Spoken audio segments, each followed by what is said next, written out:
أعوذ بالله من الشيطان الرجيم بسم الله الرحمن الرحيم. Itu kayak basa-basi aja sebetulnya. Sekarang aja Pak, orang non muslim itu kadang udah banyak ucapin assalamualaikum, ya kan, sama kita. Kadang ucapin alhamdulillah. Kalau bisa kali astagfirullah, ya kan, orang non muslim itu. Subhanallah, sekarang ada loh orang itu. Kadang-kadang itu sekarang itu untuk konteks sekarang ya. Kadang-kadang itu ucapan mereka kalau kita lebaran ngucapin selamat lebaran. Kalau misalnya mereka Natalan jadi selamat Natal. Kalau hanya sebatas basa-basi, iman kita tetap terjaga. Gak mengakui imannya mereka, gak jadi masalah. Terkait hukum mengucapkan selamat kepada orang-orang kafir pada hari raya keagamaan mereka, seluruh ulama mutaqaddimin, ulama mutaqaddim itu maksud ulama-ulama terdahulu kita, ulama salaf dari 4 mazhab, artinya seluruh mazhab kita Ahlus Sunnah wal Jamaah bersepakat tentang haramnya ucapan selamat atas hari raya keagamaan orang-orang kafir. Bahkan hal tersebut sudah diisyaratkan oleh sahabat Nabi. Kenapa? Karena objek pembahasannya sudah ada sejak Nabi sebelum diutus Allah. Artinya objek pembahasan mengucapkan selamat hari raya itu, hari raya orang-orang kafir itu kan sudah ada sebelum Nabi lahir, sudah ada perayaan mereka. Orang-orang Yahudi, orang-orang Kristen itu kan sudah ada sebelum Nabi lahir. Jadi pas Nabi lahir, mereka pasti masih merayakan hari-hari mereka. Itu kan? Sampai akhirnya Nabi diangkat menjadi Rasul pun mereka masih merayakan. Jadi Nabi dan para sahabatnya tentu mengalami dan berinteraksi dengan orang-orang kafir tersebut, baik Yahudi maupun Nasrani. Nah, khususnya terkait perayaan Natal, bahkan itu sudah berlangsung beratus-ratus tahun sebelum Nabi diutus Rasul. Jadi sekali lagi mereka tentu melakukan ritual perayaan agama mereka di masa Nabi, di masa para sahabat Nabi, dan tidak pernah kita temukan adanya hadis Nabi yang meriwayatkan bahwa beliau memberikan selamat atau yang semisalnya sebagai bentuk penghormatan terhadap hari raya orang-orang kafir tersebut. Bahkan yang tampak adalah sikap keras dan tegas para sahabat Nabi agar kita tidak ikut serta. Bahkan diperintahkan untuk menjauhi itu ya. Jadi jangan kita datangi orang-orang kafir di saat mereka merayakan hari-hari keagamaan mereka. Seperti yang diperintahkan oleh sahabat Umar radhiyallahu anhu. Ya bagaimana tidak, perayaan orang-orang kafir khususnya perayaan yang kita sebut di Indonesia dengan Natal, itu kan mereka merayakan hari lahirnya anak Tuhan ya, anak Allah kata mereka. Sedangkan di dalam Al-Quran sendiri dengan jelas Allah menyebutkan bahwa hal tersebut adalah sesuatu yang sangat munkar. Laqad ji'tum syai'an idda takadu samawati yatafattarna minhu wa tanshaqqu al-ardu wa takhirru al-jibalu hadda. Sungguh, laqad ya, sungguh kamu telah mendatangkan sesuatu perkara yang sangat munkar. Bahkan kata Allah, hampir-hampir langit pecah, bumi terbelah, gunung-gunung runtuh. Kenapa? Karena ucapan itu, ucapan apa? Ucapan yang menyerukan bahwa Allah memiliki anak. Lalu kita ucapkan ke mereka selamat ya. Itu kan sama aja kita seakan-akan kita mengatakan selamat atas kelahiran anak Tuhan kalian ya, anak Tuhan. Tuhan punya anak, jadi kita berikan ucapan selamat. Jadi jelas ada isyarat kerasnya para sahabat Nabi untuk kita tidak ikut serta di dalam perayaan hari keagamaan mereka dalam bentuk apapun. Bahkan hal tersebut dilanjutkan oleh perkataan para ulama setelah para sahabat. Semuanya telah bersepakat, semuanya sudah berkonsensus. Ya, dalam literatur kita sebut dengan istilah ijma. Ijma ini salah satu dasar dalam ilmu fikih, dasar dalam penetapan hukum dalam Islam. Sebagaimana yang kita ketahui kan ada 4: Al-Quran, Sunnah, Ijma, Qiyas. Ijma ini artinya semua ulama yang kita akui keilmuannya itu telah bersepakat. Sehingga kalau seandainya para ulama sudah ijma, itu udah nggak boleh ada pendapat lainnya. Jadi kalau para ulama kita dahulu sudah ijma bahwa haram, sehingga tidak boleh ada lagi pendapat yang menghalalkan hal tersebut.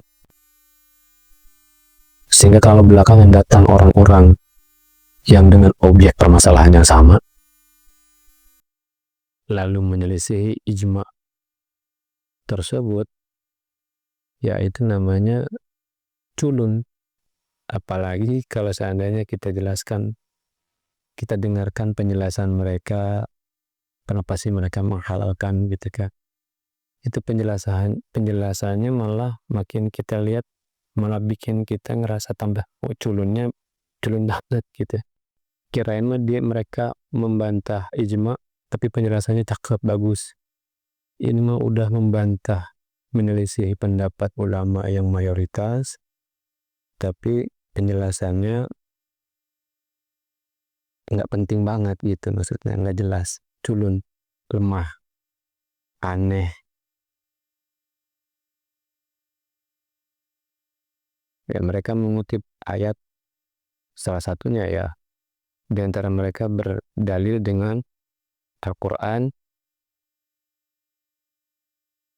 yang biasa mereka sering sebut. Ya, artinya ketika seseorang menyebutkan dalil, dalilnya mungkin benar ada, tapi penerapannya kan belum tentu benar. Sebagaimana yang pernah terjadi oleh kaum Khawarij. Mereka berdalil dengan Al-Quran, tapi kan penafsiran, penjelasan ayat tersebut jelas menyelisihi para sahabat. Maka sangat mungkin juga orang yang lebih jauh lagi hidupnya belakangan sekarang ini mengeluarkan dalil sesuatu yang menyelisihi generasi awal-awal Islam. Maka sangat mungkin mereka keliru.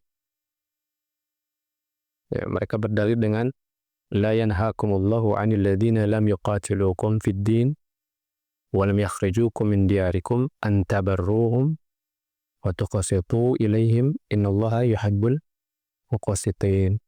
Allah tidak melarang kita nih untuk berbuat baik dan berlaku adil terhadap orang-orang kafir yang tidak memerangi kita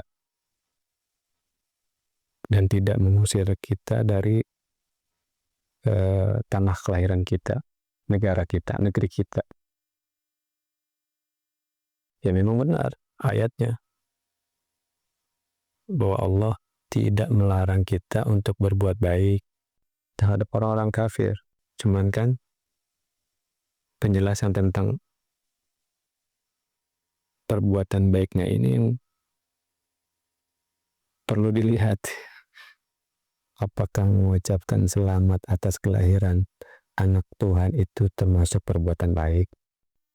Apakah mengucapkan selamat atas ritual kesyirikan, kekufuran itu termasuk perbuatan baik? Itu kan perlu diuji. Ya enggak? Coba kita uji. Mana lebih berat di sisi Allah dosanya? Antara orang yang berzina dengan orang yang berbuat kekufuran atau kesyirikan. Nah, dua-duanya berat. Tapi mana yang lebih berat kan pasti ada, ya kan? Ada zina saja sudah berat. Ya kan kata Allah, la taqrabuz zina. Jangan kita mendekati zina. Jadi kalau zina aja Allah udah larang kita dekat-dekat, apalagi praktek-praktek kekufuran, praktek kesyirikan. Ya, jadi kalau ngomongin sisi dalil atau referensi otoritatif dalam Islam mengenai keharaman mengucapkan selamat atas hari raya orang-orang kafir, orang syirik, yaitu udah jelas banget.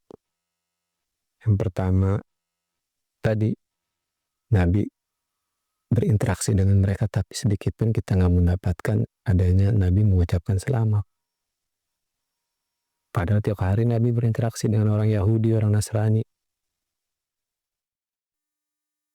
Bahkan yang ada tadi, sikap kerasnya sahabat Nabi atas hal tersebut diikuti lalu ditegaskan kembali oleh ulama-ulama kita di awal-awal Islam dengan kalimat yang jelas bahwa mereka menyatakan haram mengucapkan selamat, terus menyerupai mereka, membeli atau memperjualbelikan barang-barang terkait perayaan agama mereka. Jadi dari sisi referensi itu udah sangat jelas.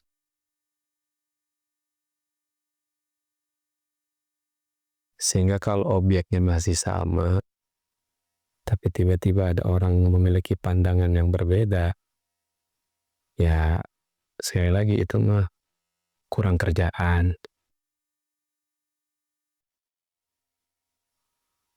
Itu satu sisi. Kalau kita ngomongin masalah referensi yang otoritatif atau dalilnya mana gitu. Sekarang kita bahas dari sisi bagaimana ini Ustadz Nuruddin dan yang semisalnya menjelaskan alasan atau sebabnya kenapa sih mereka menghalalkan. Mereka mengatakan diantaranya bahwa hal tersebut cuma sebatas basa-basi. Selamat Natal ya, selamat Lebaran ya. Itu cuma basa-basi doang sebetulnya kan. Itu nggak jadi masalah. Atau ranahnya dimensi sosial, muamalah sesama manusia. Ya, intinya sebatas berbuat baik supaya mereka orang-orang kafir yang berinteraksi dengan kita tertarik dengan ajaran Islam, itu kan menurut mereka ya, dan seterusnya. Padahal kalau kita teliti lagi, kita uji lagi, omongan ini itu sebenarnya tong kosong sebenarnya. Ibarat kacang mah cuman kulitnya doang, pas kita buka nggak ada isinya.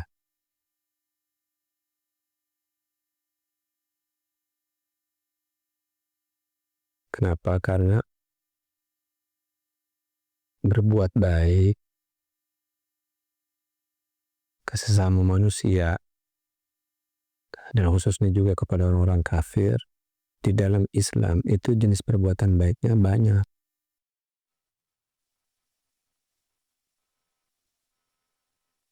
Jadi kalau kita punya tetangga, punya rekan bisnis, atau kita punya orang-orang kafir dalam interaksi kehidupan kita,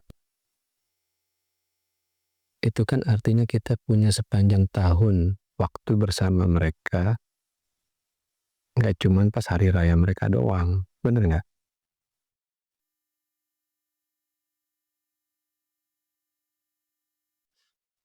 Ya kita tinggal buktikan dalam keseharian. Ketemu mereka, kita senyum. Saat mereka sakit, kita jenguk. Saat kita masak masakan agak banyakkan, kita bawakan mereka makanan. Ya kita melakukan itu bukan karena kita cinta sama mereka, jangan. Tapi memang karena ajaran kita menganjurkan hal tersebut.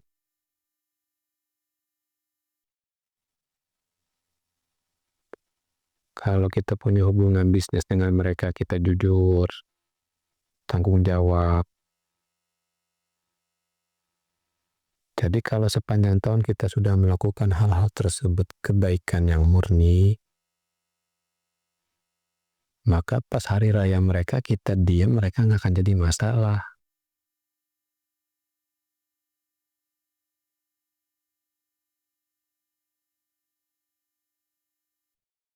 Beda kalau kita punya tetangga atau temen orang kafir, setiap hari mah kita kagak pernah berbuat baik, cuek. Ya bolehlah, kita perlu pengakuan pas hari raya. Tapi cuman basa-basi, wan. Udah mah nggak pernah berinteraksi. Giliran sekalinya berinteraksi basa-basi. Nggak ada gunanya, mas.